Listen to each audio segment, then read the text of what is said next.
Hello students, EMRS का जो vacancy का नोटिफिकेशन है वो आउट हो चुका है। इसमें आपको 7,000 प्लस वैकेंसीज आउट हुई हैं टीचिंग और नॉन टीचिंग की। तो सबसे पहले बात कर लेते हैं कि आप ऑनलाइन फॉर्म फिल कब तक कर सकते हो।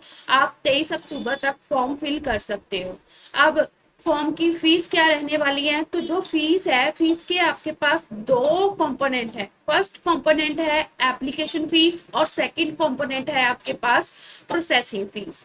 जो हमारे पास एप्लीकेशन फीस है वो female candidate, SC, ST, PWBD के लिए नहीं है। अदर कैंडिडेट्स वो फीस फिल करेंगे। और जो प्रोसेसिंग फीस है वो सभी के लिए है। तो हम डिटेल में बात कर लेते हैं। अगर आप प्रिंसिपल की पोस्ट के लिए अप्लाई कर रहे हो, आप फीमेल कैंडिडेट हो, SC, ST, PWBD कैंडिडेट्स के लिए 500 फीस है। PGT, TGT के लिए अगर अप्लाई कर रहे हैं female candidates, SC, ST, PWBD candidates, तो 500 फीस है। अगर आप नॉन टीचिंग स्टाफ के लिए फिल कर रहे हो तो आपकी जो टोटल फीस है 500 है। अदर जो कैंडिडेट्स है, मेल कैंडिडेट्स है, जर्नल के कैंडिडेट्स है, उनके लिए अगर आप प्रिंसिपल की पोस्ट के लिए अप्लाई कर रहे हो तो 2000 एप्लीकेशन फीस है और 500 प्रोसेसिंग फीस है। Total fees 2500। PGT, TGT के लिए टोटल फीस 2000 और नॉन टीचिंग स्टाफ के लिए टोटल फीस 1500। तो ये आपकी फीस है। और जो डेट ऑफ एग्जामिनेशन है आपका, जो ये एग्जाम है इस बार, ये आपका 2 टायर एग्जाम है। फर्स्ट टायर आपका क्वालिफाई नेचर होगा। सेकंड, अगर आप फर्स्ट को क्लियर करते हो तो सेकंड आपका टायर 2 होगा, जो आपका सब्जेक्ट नॉलेज चेक करने के लिए लिया जाएगा। और जो आपका एग्जाम की ड्यूरेशन होगी, सेंटर होगा, वो आपको एडमिट कार्ड के ऊपर मेंशन होगा। नेक्स्ट अब बात कर लेते हैं कि टोटल वैकेंसी कितनी है। प्रिंसिपल की जो टोटल वैकेंसी है वो 225 है। PGT पोस्ट के लिए हमारे पास जो वैकेंसी है 1460 है। TGT के लिए 3962 वैकेंसीज हैं। फीमेल स्टाफ नर्स की 550 वैकेंसीज हैं। और होटल जो हॉस्टल वार्डन है फीमेल और मेल कैंडिडेट की 635 है। अकाउंटेंट की 61 वैकेंसीज है। और JSA की वैकेंसीज 228 है। लैब अटेंडेंट की 146 है। टोटल वैकेंसी 7267 है। ठीक है। और ये डिटेल में आप देख सकते हो कि प्रिंसिपल की टोटल UR के लिए कितनी है, OBC के लिए कितनी है। ये डिटेल नोटिफिकेशन आपको स्टडी विद प्रभ चैनल के टेलीग्राम चैनल पर भी मिल जाएगा, व्हाट्सएप चैनल पर भी मिल जाएगा, और आप ऑफिशियल EMRS के ऑफिशियल साइट पर जाकर भी ये डिटेल नोटिफिकेशन डाउनलोड कर सकते हो। अगर हम PGT की बात कर ले तो ये ग्रुप B की वैकेंसी है और प्रिंसिपल की जो वैकेंसी है ग्रुप A की वैकेंसी है। अब जो PGT की है वो आपके इंग्लिश सब्जेक्ट में भी निकली हुई है। Hindi, math, chemistry, physics, biology, history, geography, commerce, economics and computer science. ये डिटेल में आप देख सकते हो आपने किस कैटेगरी के लिए अप्लाई करना है।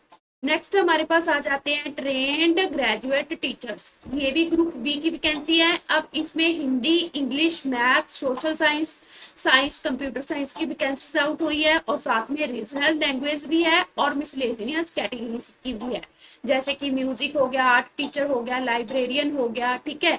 तो ये आप डिटेल में देख सकते हो। नेक्स्ट हम बात कर लेते हैं कि अब आपके पास ये सब नंबर ऑफ वैकेंसी दे रखा है तो आप ये देख सकते हो। अब हम बात कर लेते हैं कि हमारे पास जो पे स्केल है वो क्या रहने वाला है। जैसे कि प्रिंसिपल का जो पे स्केल है वो आपका लेवल 12 रहेगा, जिसकी स्टार्टिंग क्या है 78,880 रुपीज होंगी। ऐसे ही ये सब PGT, TGT, librarian, art, music teacher, female staff nurse सभी का दे रखा है, तो आप देख सकते हो। अब हम देख लेते हैं कि जो हमारा एग्जामिनेशन का स्कीम है वो कैसे है। जो जी आपका एग्जामिनेशन है 2 टायर होगा, 1 टायर और 2 टायर। और 1 टायर में आपको जो आपका जस्ट क्वालिफाई नेचर का होगा उसमें आपको MCQ पूछे जाएंगे। और ये आपका पेन पेपर बेस्ड रहने वाला है, जिसको हम क्या बोलते हैं, ऑफलाइन पेपर रहने वाला है। और जो टायर 2 है वो आपका क्या होगा, वो उसमें आपको 2 टाइप के क्वेश्चन पूछे जाएंगे। एक तो आपको MCQ पूछे जाएंगे और साथ में आपको डिस्क्रिप्टिव क्वेश्चन होंगे। तो वो पूछे जाएंगे। प्लस जो प्रिंसिपल के लिए पोस्ट के लिए अप्लाई कर रहे हैं उनको इंटरव्यू भी होगा उनका, और जो जेएसए के लिए अप्लाई कर रहे हैं उनका स्किल टेस्ट भी होगा। उसके बाद आपकी चॉइस ऑफ मीडियम, जो क्वेश्चन पेपर रहने वाला है वो आपको दो मीडियम में देखने को मिलेगा, एक इंग्लिश लैंग्वेज और एक हिंदी लैंग्वेज, और जो रीजनल लैंग्वेज है उसका रीजनल लैंग्वेज में होगा, ठीक है। बट जो पेपर का क्वेश्चन पेपर आएगा वो इंग्लिश और हिंदी मीडियम में होगा। उसके बाद हम एग्जाम पैटर्न देख लेते हैं। जैसे कि अगर आप प्रिंसिपल की पोस्ट के लिए अप्लाई कर रहे हो तो आपका जो फर्स्ट पेपर होगा, प्री पेपर होगा, क्वालिफाइड नेचर का पेपर होगा, वो टोटल 100 मार्क्स का होगा, जिसमें आपको क्या है, reasoning, numerical ability, general knowledge, ठीक है, एकेडमिक नॉलेज हो गया, लैंग्वेज हो गया, इनमें से क्वेश्चन पूछे जाएंगे। जैसे कि रीजनिंग में से आपको 10 क्वेश्चन 10 मार्क्स के होंगे, जनरल अवेयरनेस में से 10 क्वेश्चन 10 मार्क्स के होंगे, पार्ट 3 और पार्ट 4 जो आपका अकेडमिक का रहने वाला है इसमें से 30 क्वेश्चन होंगे, 30 मार्क्स के होंगे, और पार्ट 5 में आपको लैंग्वेज इंग्लिश और लैंग्वेज हिंदी पूछा जाएगा, जिसमें से 10 क्वेश्चन आपके हिंदी के होंगे, 10 क्वेश्चन आपके इंग्लिश के होंगे। टोटल 100 क्वेश्चन 100 मार्क्स, और आपको टाइम 2 आवर्स का मिलेगा। नेक्स्ट हमारे पास आ जाता है, अगर आप टायर 1 को, जो आपका फर्स्ट पेपर है उसको अगर आप क्वालिफाई करते हो तब आपका सब्जेक्ट नॉलेज का पेपर होगा, जिसमें से आपको एमसीक्यू बेस्ड जो टोटल 40 नंबर्स का आएगा, और सब्जेक्टिव का आपको 60 मार्क्स का आएगा। टोटल मतलब 100 मार्क्स के होंगे, और 55 क्वेश्चन होंगे, और आपको टाइम 3 घंटे का मिलेगा। उसके बाद अगर आप प्रिंसिपल के लिए ही, ये था सेकंड पार्ट, और आपका थर्ड पार्ट क्या होगा, जो सेकंड पार्ट को क्वालिफाई करेंगे उनको इंटरव्यू के लिए बुलाया जाएगा, और इंटरव्यू आपका 40 मार्क्स का रहने वाला है। उसके बाद आपकी एक मेरिट लिस्ट बनेगी, जो आपकी क्या है, 80% आपका टायर 2 होगा जो आपका सब्जेक्ट का पेपर था, प्लस आपका 20% आपका इंटरव्यू के मार्क्स को मिलाकर आपकी मेरिट लिस्ट फाइनल की जाएगी। अगर हम बात कर ले पीजीटी के लिए, तो पीजीटी के लिए आपके जो फर्स्ट पेपर होगा वो 100 मार्क्स का होगा, जस्ट क्वालिफाई नेचर का होगा, ऑब्जेक्टिव टाइप का होगा। आपको 4 ऑप्शन दे रखे होंगे, एक ऑप्शन को आपको टिक करना होगा। इसमें आपको फर्स्ट पार्ट में जनरल अवेयरनेस 10 क्वेश्चन 10 मार्क्स के, जो पार्ट सेकंड है उसमें रीजनिंग पूछी जाएगी 15 क्वेश्चन 15 मार्क्स, फिर आपको आईसीटी पूछा जाएगा 15 question 15 marks, teaching aptitude 30 question 30 marks.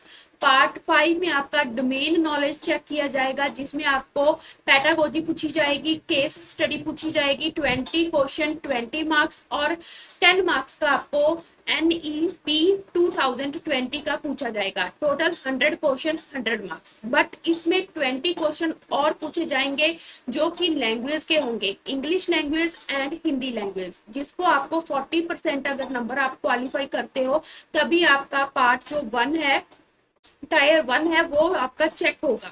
वो चेक होने के बाद उसकी मेरिट बनेगी। अगर आप उसको क्वालिफाई कर लेते हो तो आपका पेपर 2 का होगा, जो आपका पेपर 2 होगा वो आपका सब्जेक्टिव होगा, आपके सब्जेक्ट रिलेटेड होगा। उसके भी आपके 2 पार्ट्स होंगे, उसमें आपको 40 क्वेश्चन एमसीक्यू बेस्ड होंगे, और 15 क्वेश्चन आपके सब्जेक्ट के होंगे, जो आपका सब्जेक्टिव टाइप का होगा। टोटल आपके 100 मार्क्स के लिए रहने वाले हैं। 40 मार्क्स का आपका ऑब्जेक्टिव होगा, और 60 मार्क्स का आपका सब्जेक्ट का होगा। टोटल आपके 3 आवर्स का टाइम मिलेगा आपको ये करने के लिए। और जो आपकी मेरिट लिस्ट फाइनल होगी वो आपका जो टायर 2 का पेपर है, जो आपका सब्जेक्टिव पेपर है, उसके ऊपर ही फाइनल किया जाएगा। टीजीटी के लिए आपका फर्स्ट टायर में जो प्री का एग्जाम है, क्वालिफाई नेचर का है, उसमें टोटल 100 मार्क्स के क्वेश्चन आएंगे, ठीक है। उसमें आपको पार्ट 1 में जनरल अवेयरनेस पूछा जाएगा 10 question 10 marks, reasoning 15 question 15 marks, ICT 15 question 50 marks, teaching aptitude 30 question 30 marks.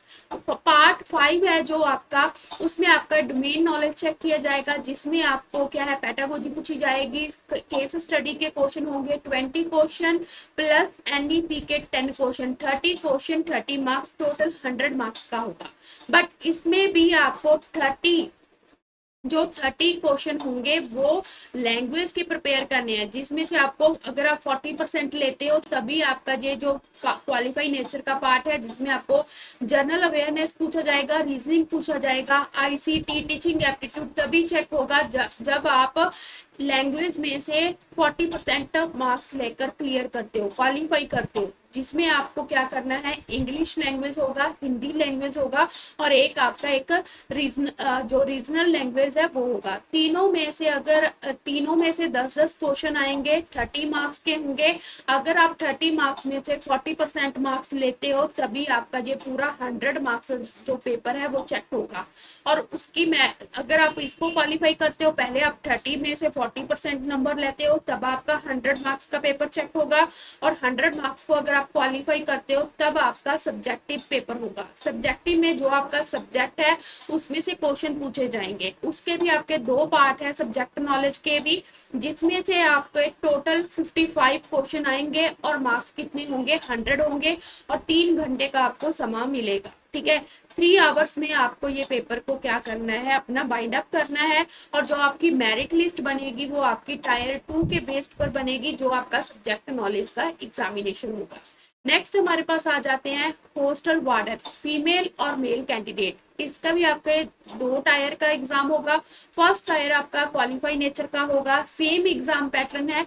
आपको क्या है, general awareness 10 question 10 marks, reasoning 15 question 15 marks, ICT 15 question 50 marks. ठीक है, फिर आपको एप्टीट्यूड पूछा जाएगा 30 क्वेश्चन 30 मार्क्स, और प्लस 5 पार्ट में आपको इंग्लिश और हिंदी और रीजनल लैंग्वेज पूछा जाएगा, जिसमें से 30 क्वेश्चन होंगे। टोटल आपके 100 क्वेश्चन 100 मार्क्स। इनमें से आपको क्या है, क्वालिफाई करना है। अगर आप टायर 1 को क्वालिफाई करते हो तब आपका टायर 2 होगा, जो आपका सब्जेक्टिव होगा। इसमें भी 55 क्वेश्चन होंगे 100 मार्क्स के, और टाइम आपका 3 आवर्स का होगा। जो मेरिट लिस्ट बनेगी वो आपकी टायर 2 के जो आप क्वालिफाई करते हो अपना सब्जेक्ट का पेपर, उसके ऊपर मेरिट लिस्ट बनेगी। टायर 1 जस्ट क्वालिफाई नेचर का होगा। नेक्स्ट ऐसे ही आपका अकाउंटेंट का आ जाता है, फीमेल स्टाफ नर्स का आ जाता है। अकाउंटेंट का भी आपके 2 एग्जाम रहने वाले हैं, टायर 1 और टायर 2। टायर 1 में आपका ऑब्जेक्टिव टाइप क्वेश्चन रहने वाले हैं, वही 4 ऑप्शन दे रखे होंगे, उसमें से आपको एक टिक करना है। टोटल 100 क्वेश्चन होंगे, जिसमें आपको जनरल अवेयरनेस में से आपको 10 क्वेश्चन पूछे जाएंगे 10 मार्क्स के, रीजनिंग पूछा जाएगा 20 क्वेश्चन 20 मार्क्स, आईसीटी मतलब कंप्यूटर पूछा जाएगा 20 क्वेश्चन 20 मार्क्स, क्वांट्स मतलब जो हमारा जनरल मैथ होता है वो पूछा जाएगा 30 क्वेश्चन 30 मार्क्स। फिर आपको इंग्लिश और हिंदी लैंग्वेज, ठीक है, इंग्लिश में से भी आपको 10 क्वेश्चन आएंगे, हिंदी में से भी आपको 10 क्वेश्चन आएंगे। Total 20 question 20 marks, 100 question 100 marks. इसके लिए आपको समय जो मिलेगा 2 घंटे का मिलेगा। ठीक है, अगर आप टायर 1 को क्वालिफाई करते हो तो आपको टायर 2 के लिए बुलाया जाएगा, जो आपका सब्जेक्टिव रहेगा। इसमें भी टोटल 55 क्वेश्चन होंगे, 100 मार्क्स के होंगे, और आपको 3 घंटे का समय मिलेगा। और मेरिट लिस्ट जो बनेगी वो आपकी पेपर सेकंड के ऊपर बनेगी, टायर 2 के बेस्ड पर ही आपकी मेरिट लिस्ट बनेगी। सेम फीमेल कैंडिडेट स्टाफ, तो आपका टायर 1 का भी जो एग्जाम है वो 100 मार्क्स का होगा, ऑब्जेक्टिव टाइप का होगा, जिसमें आपको 100 क्वेश्चन 100 मार्क्स के होंगे, 2 घंटे का आपको समय मिलेगा। जनरल अवेयरनेस के आपको 10 क्वेश्चन होंगे 10 मार्क्स के, रीजनिंग के 15 क्वेश्चन होंगे 15 मार्क्स के, कंप्यूटर के आपके 15 क्वेश्चन 50 मार्क्स, ठीक है, मैथ के 30 क्वेश्चन 30 मार्क्स, और आपको लैंग्वेज पूछा जाएगा आपकी इंग्लिश लैंग्वेज, रीजनल लैंग्वेज और Hindi language. 30 question 30 marks, total 100 question 100 marks, और 2 घंटे का आपको समय मिलेगा। अगर आप टायर 1 को क्वालिफाई करते हो तब आपको टायर 2 के लिए इनवाइट किया जाएगा, जो आपका सब्जेक्टिव रहने वाला है। टोटल इसमें 55 क्वेश्चन होंगे 100 मार्क्स के, और 3 घंटे का आपको समय मिलेगा। आपकी सिलेक्शन भी, आपकी मेरिट लिस्ट जो बनेगी वो टायर 2 के ऊपर बनेगी। ठीक है, टायर 1 जो है आपका प्री एग्जाम, वो जस्ट आपका क्वालिफाई नेचर का होगा। सेम जेएसए के लिए अगर आपने अप्लाई कर रहे हो तो आपके टायर 2 एग्जाम हो गए, टायर 1 सेम 100 मार्क्स का होगा। ठीक है, आपको 2 घंटे का समय मिलेगा, जिसमें आपको रीजनिंग 25 क्वेश्चन मिलेंगे 25 मार्क्स के, मैथ होगा 25 के, जनरल अवेयरनेस के 20 question 20 marks, computer 10 marks 10 question, फिर आपको लैंग्वेज इंग्लिश से 10 क्वेश्चन होंगे 10 मार्क्स के, लैंग्वेज हिंदी में से 10 क्वेश्चन होंगे 10 मार्क्स के, टोटल 100 क्वेश्चन 100 मार्क्स। अगर आप टायर 1 को क्वालिफाई करते हो तो टायर 2 में आपका सब्जेक्टिव होगा, टोटल 55 क्वेश्चन 100 मार्क्स और 3 घंटे का आपको समय मिलेगा। और आपको टायर 3 के लिए भी इनवाइट किया जाएगा, जो जेएसए के लिए अप्लाई कर रहे हैं उनका आपका जो थर्ड है वहां पर आपका स्किल टेस्ट होगा। तो जो आप प्रिंसिपल की पोस्ट के लिए अप्लाई कर रहे हो, जहां आप जेएसए के लिए अप्लाई कर रहे हो, तो आपके 3 एग्जाम मतलब 3 फॉर्म में आपके एग्जाम होंगे। फर्स्ट एग्जाम आपका प्री एग्जाम होगा, अगर आप उसको क्वालिफाई करते हो तो टायर 2 के लिए बुलाया जाएगा, जो आपका सब्जेक्टिव होगा। अगर आप सब्जेक्टिव क्लियर करते हो तो प्रिंसिपल के लिए आपका इंटरव्यू होगा। अगर आप जेएसए के लिए अप्लाई कर रहे हो तो आपका स्किल टेस्ट होगा। अदरवाइज अदर एग्जाम जैसे पीजीटी, टीजीटी, अकाउंटेंट और फीमेल स्टाफ नर्स वाला हो गया, हॉस्टल वार्डन वाला हो गया, इनके लिए 2 ही टायर के एग्जाम है। फर्स्ट प्री एग्जाम जो क्वालिफाई नेचर का है, सेकंड एग्जाम आपका सब्जेक्ट का होगा और सेकंड एग्जाम के बेस्ड पर ही आपकी मेरिट लिस्ट बनेगी। तो आगे देख लेते हैं। अब आपका आ जाता है next lab attendant. Lab attendant के भी 2 टायर एग्जाम है। फर्स्ट टायर में आपका क्वालिफाई नेचर का होगा, 100 क्वेश्चन 100 मार्क्स के होंगे। रीजनिंग का आपको 25 क्वेश्चन 25 मार्क्स की, आपको मैथ पूछा जाएगा 25 क्वेश्चन 25 नंबर के, और general awareness 20 question 20 marks, computer 10 question 10 marks, English and Hindi language 20 question 20 marks. और आपको 2 आवर्स का समय मिलेगा, 2 घंटे का समय मिलेगा। ठीक है, अगर आप इसको क्वालिफाई करते हो तब आपको टायर 2 के लिए इनवाइट किया जाएगा, जिसमें आपको 25 क्वेश्चन पूछे जाएंगे और 100 मार्क्स के होंगे और 3 घंटे का आपको समय मिलेगा। तो ये था आपका जो पैटर्न एग्जाम का क्या रहने वाला है, और डिटेल सिलेबस का हम नेक्स्ट क्लास में डिस्कस करेंगे। तो आपकी जो नेगेटिव मार्किंग भी यहाँ पर रहने वाली है 1/3 की। ठीक है, अब हम बात कर लेते हैं कि आपकी एलिजिबिलिटी क्या होगी, क्वालिफिकेशन क्या चाहिए। अगर आप प्रिंसिपल की पोस्ट के लिए अप्लाई करना चाहते हो तो आपकी जो एज है वो 50 से अबव नहीं होनी चाहिए। ठीक है, ये सब दे रखा है। ठीक है, जो रिजर्व कैटेगरी वाले हैं उनको उनकी रिजर्वेशन दे रखी है, वो भी आप देख सकते हो। आपकी क्वालिफिकेशन क्या होनी चाहिए, आपके पास मास्टर्स होनी चाहिए 50% के साथ। ठीक है, और आपका बीएड होना चाहिए 50% के साथ, और आपके पास एक्सपीरियंस होना चाहिए। ये सब आपको पता, ये आप नोट कर सकते हो। ऐसे ही आप पीजीटी के लिए अप्लाई कर रहे हो तो आप 40 से ज्यादा नहीं होने चाहिए। ठीक है, और आपकी जो जनरल क्वालिफिकेशन है, आपने मास्टर कर रखा हो, साथ में बीएड कर रखा हो। ठीक है, जो आपने मास्टर किया हो वो 50% के साथ हो, बीएड भी आपका 50% के साथ हो। ठीक है, ये सब पोस्ट वाइज आपको क्वालिफिकेशन दे रखी है, तो आप देख सकते हो। अगर आप पीजीटी मैथ के लिए अप्लाई करना चाहते हो तो आपकी मास्टर मैथमेटिक्स में होनी चाहिए और साथ में बीएड में वो सब्जेक्ट आपका होना चाहिए। ठीक है, अगर आप कंप्यूटर के लिए पीजीटी कंप्यूटर साइंस के लिए अप्लाई करना चाहते हो तो आपका एमएससी कंप्यूटर साइंस होना चाहिए, एमसीए होना चाहिए, एमई एमटेक कंप्यूटर साइंस में होना चाहिए विद 50% मार्क्स। तो आपके लिए जो है फर्दर प्रमोशन अगर आप चाहते हो तब आपको बीएड है वो रिक्वायर्ड है। अभी के लिए आपको बीएड की कोई जरूरत नहीं है। टीजीटी के लिए अगर आप अप्लाई करना चाहते हो तो आपकी जो एज है वो 35 से ज्यादा नहीं होनी चाहिए। आपके पास बैचलर डिग्री होनी चाहिए, प्लस आपके पास बीएड होना चाहिए 50% मार्क्स के साथ, और साथ में आपका सीटेट पेपर 2 क्वालिफाई होना चाहिए। ठीक है, चाहे आप किसी भी सब्जेक्ट के लिए अप्लाई कर रहे हो टीजीटी के लिए। ठीक है, तो ये सब दे रखा है। अगर आप यहाँ पर टीजीटी साइंस के लिए अप्लाई करना चाहते हो तो कैंडिडेट्स जैसे biology, life science, botany, zoology, ठीक है, ऑनर्स कर रखा है।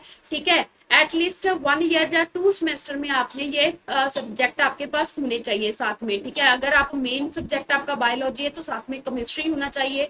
अगर आपके पास बॉटनी है तो केमिस्ट्री जूलॉजी होना चाहिए, जूलॉजी है तो केमिस्ट्री बॉटनी आपके पास होना चाहिए। ठीक है, ऐसे ही ये सोशल साइंस का दे रखा है, रिलीजियस लैंग्वेज का दे रखा है। ठीक है, टीजीटी कंप्यूटर साइंस के लिए अप्लाई करना चाहते हो तो आपकी जो एज है वो 35 से ज्यादा नहीं होनी चाहिए। आपके पास बैचलर डिग्री होनी चाहिए कंप्यूटर एप्लीकेशन की, ठीक है। और साथ में अगर आपने बीटेक कर रखा है तब भी आप अप्लाई कर सकते हो। ठीक है, आपको वर्किंग नॉलेज होनी चाहिए इंग्लिश हिंदी में। ठीक है, लैंग्वेज में आपको सभी पोस्ट के लिए आपको इंग्लिश और हिंदी का नॉलेज होना चाहिए।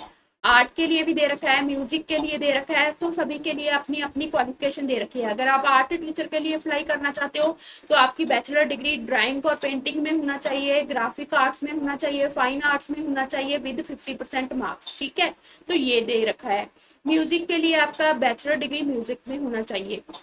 अगर आप फिजिकल एजुकेशन के लिए अप्लाई करना चाहते हो तो आपकी जो टीजीटी के लिए सभी के लिए एज 35 से ज्यादा नहीं होनी चाहिए। ठीक है, और साथ में ये आपका जो क्वालिफिकेशन दे रखा है तो ये आप देख सकते हो। लाइब्रेरियन के लिए भी 35 एज होना चाहिए, बैचलर डिग्री लाइब्रेरी साइंस में होना चाहिए। ठीक है, और टीजीटी और पीजीटी के लिए प्रिंसिपल की पोस्ट के लिए बीएड होना चाहिए, और टीजीटी के लिए साथ में सी टेट पेपर 2 क्वालिफाई होना चाहिए। अगर आप स्टाफ नर्स के लिए अप्लाई करना चाहते हो तो आपकी जो एज लिमिट है वो अप टू 35 ईयर होनी चाहिए। ठीक है, बीएससी नर्सिंग ऑनर्स कर रखा हो, रेगुलर बीएससी कर रखा हो, पोस्ट बेसिक बीएससी नर्सिंग कर रखा हो तो आप एलिजिबल हैं। ऐसे ही आप पोस्टल वार्डन के लिए अगर अप्लाई कर रहे हो फीमेल और मेल कैंडिडेट तो आपकी एज अप टू 35 ईयर होनी चाहिए। जो आपकी क्वालिफिकेशन है वो आपके पास 4 साल का जो इंटीग्रेटेड ग्रेजुएशन होता है वो होना चाहिए, नहीं तो आपके पास बैचलर डिग्री होना चाहिए। अकाउंटेंट के लिए आपके पास बैचलर डिग्री कॉमर्स में होना चाहिए। आपकी जो एज है 30 से ज्यादा नहीं होनी चाहिए। ठीक है, जो भी रिलैक्सेशन है वो आपका साथ में मेंशन कर रखा है, वो आप देख सकते हो। अगर आप जेएसए के लिए पोस्ट के लिए अप्लाई कर रहे हो तो आपकी जो एज है 30 से ज्यादा नहीं होनी चाहिए, आपने +2 कर रखा होना चाहिए, और आपको टाइपिंग आना चाहिए, इंग्लिश में भी आना चाहिए और हिंदी में भी आना चाहिए। नेक्स्ट, अगर आप लैब अटेंडेंट के लिए अप्लाई कर रहे हो तो आपकी एज है वो 30 तक होनी चाहिए, आपने 10th क्लास कर रखा हो और साथ में डिप्लोमा कर रखा हो लेबोरेटरी का, जहां आपने +2 जो 12 क्लास है वो अगर आपने वो साइंस स्ट्रीम के साथ अप्लाई कर रखा है, नॉन मेडिकल मेडिकल के साथ, तो आप लैब अटेंडेंट के लिए अप्लाई कर सकते हो। तो ये तो था हमारा क्वालिफिकेशन के रिलेटेड। अब आ जाते हैं कि एज रिलैक्सेशन किनको मिलेगा। ठीक है, अगर आप SC ST के लिए कैटेगरी से बिलोंग करते हो तो आपको 5 ईयर का रिलैक्सेशन मिलेगा। अगर आप अदर बैकवर्ड क्लासेस से अप्लाई कर रहे हो तो 3 साल का आपको मतलब रिलैक्सेशन मिलेगा। अगर आप और भी ये आपको दे रखा है, अगर आप वुमेन कैंडिडेट्स हो टीजीटी और पीजीटी के लिए अप्लाई करना चाहते हो तो आपको 10 ईयर का रिलैक्सेशन मिलेगा। और उसके बाद जो पर्सनल विद डिसेबिलिटी है, ठीक है, उनका भी ये वुमेन्स का दे रखा है, तो आप देख सकते हो। तो ये तो था ऑल अबाउट EMRS की जो वैकेंसीज निकली है 7000+, उनका कैसे आप फॉर्म फिल कर सकते हो, क्या क्या प्रोसेस रहने वाला है, फीस का क्या क्या एलिजिबिलिटी है, एज के रिलेटेड एग्जाम कैसा आएगा, सब इस क्लास में मैंने मेंशन कर दिया है। अगर आप डिटेल नोटिफिकेशन को डाउनलोड करना चाहते हो तो स्टडी विद प्रभ के जो टेलीग्राम चैनल है वहां से भी डाउनलोड कर सकते हो, नहीं तो EMRS की ऑफिशियल साइट पर जाकर भी ये डिटेल नोटिफिकेशन डाउनलोड कर रीड आउट कर सकते हो। नेक्स्ट क्लास में हम डिटेल सिलेबस डिस्कस करेंगे, मिलते हैं नेक्स्ट क्लास में। Thank you.